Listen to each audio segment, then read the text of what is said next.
tudo bem com vocês? Sou psicopedagoga e neuropsicopedagoga clínica, me chamo Vanessa Rudnick, estou passando para mais um vídeo da semana da nossa conversa com profissionais.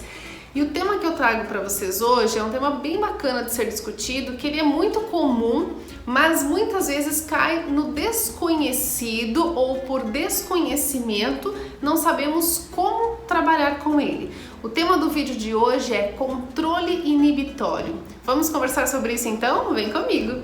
Antes da gente começar a falar um pouquinho sobre controle inibitório, quero pedir para vocês se inscreverem lá no nosso canal no YouTube, Vanessa Rudnick, que vocês acessem os nossos vídeos, que vocês curtam, que vocês compartilhem com quem precisa dessas informações, que são temas geradores muitas vezes de dúvidas, de questionamentos, são temas também que provocam outros temas a vir trabalhados, a ser dispostos a vocês, que vocês também nos sigam nas redes sociais para a gente poder ter um vínculo e aprender sempre juntos. Então vamos falar de controle inibitório. Quando a gente fala em controle inibitório, a gente está falando de como o cérebro se posiciona em determinados contextos.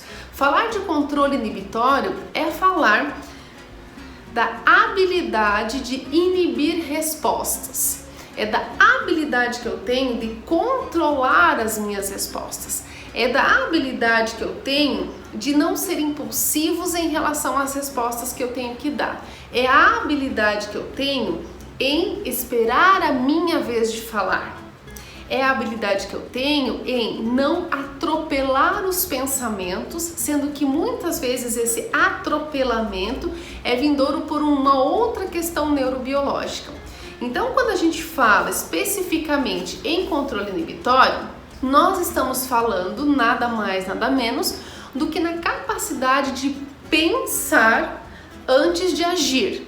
Primeiro eu penso, organizo o meu pensamento e depois eu ajo. Isso é controle inibitório.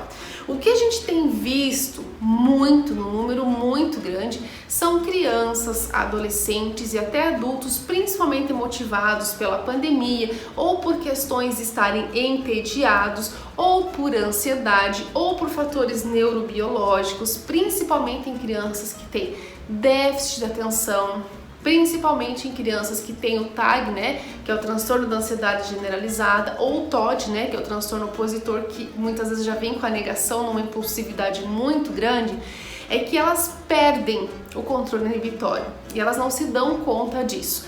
Trabalhar controle inibitório não é algo simples, porque você precisa primeiro fazer a tomada de consciência, dessa situação. E como que você vai fazer isso em crianças?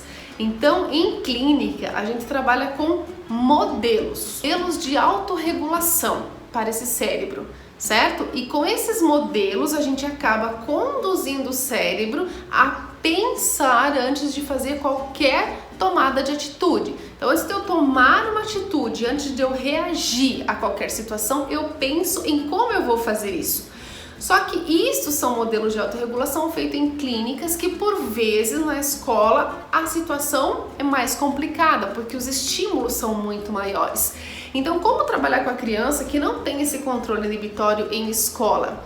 Regulando as atitudes dela, ensinando ela. Sabe aquela criança, prof, eu quero falar, prof, não consegue esperar? Vai ter que aprender a esperar. De que forma? Não deixando essa criança ociosa. Crianças com déficit de atenção que ficam ociosas só vão criar o caos na sala de aula, Não porque elas querem, mas porque elas são movidas pela falta de controle inibitório. Muitas vezes aquela criança que passa de carteira em carteira, mexendo, derrubando material do outro, enfim, ela não está pensando na ação dela. Ou a professora nem terminou de fazer a perguntinha e a criança já está respondendo, ela já se atropela, ela não consegue esperar, é difícil para ela, porque esse cérebro não tem esse controle inibitório. Ele não percebe que eu preciso esperar a pessoa falar, depois eu organizo o meu pensamento e aí eu respondo, Assim como muitas vezes tem professores que causam ou fazem, sem ter essa noção, a seguinte situação: a professora pergunta e o aluno não responde. Ela fala, vamos lá, vamos. O que eu perguntei? Por quê? Porque ela ainda está organizando, quer dizer, ela tem controle inibitório, mas ela não está sabendo organizar isso para te dar a resposta. Então, calma também, professora. É uma situação de ambos os lados. Nós temos dois cérebros a ser trabalhados. E isso é uma questão no dia a dia, né? Amanhã vocês perguntam alguma coisa pra criança, a mãe nem terminou, ela já tá saindo, correndo, esparramando pela casa inteira pra procurar o que é. Só que assim, ó, aquilo não teve sentido, não teve significado. Por quê? Porque eu não tenho esta habilidade de fazer o meu cérebro esperar e ter um controle para que eu autorregule a minha reação em relação ao que foi me proposto. Então essa questão do controle inibitório, gente, tem trazido um prejuízo gigantesco para muitas crianças e muitos adolescentes, principalmente aqueles que já têm um quadro de ansiedade e que precisa ser trabalhado para isso não virar um prejuízo muito maior. A falta de controle inibitório, ela pode prejudicar, trazer prejuízos em 3 níveis. No nível atencional, tá? No nível comportamental e no nível psicomotor, né? Porque muitas vezes eu não necessariamente respondo oralmente, verbalmente, mas eu posso responder com o movimento corporal. Eu posso responder com a minha falta de atenção, né? Então isso tudo, falar em controle inibitório, é falar do ser humano como um todo, é a forma como ele organiza, como ele pensa antes de ele te responder. Eu vou citar um livro para vocês, que o título do livro não tem nada a ver com isso que eu tô falando, mas tem um capítulo muito bacana que fala sobre isso, que é o livro Brincar é Fundamental, da Luciana Brits, que eu adoro, tá? Da Neurosaber, que eu acompanho muito o canal deles, é muito legal. E o que acontece? Inclusive a gente já falou sobre a importância de brincar no livro anterior que eu já fiz, a gente já falou sobre isso. Só que tem um capítulo do livro que ela fala sobre a importância do controle inibitório até no ato de brincar. Sabe aquela criança que pega todos os brinquedos, que pega tudo e não brinca com nada?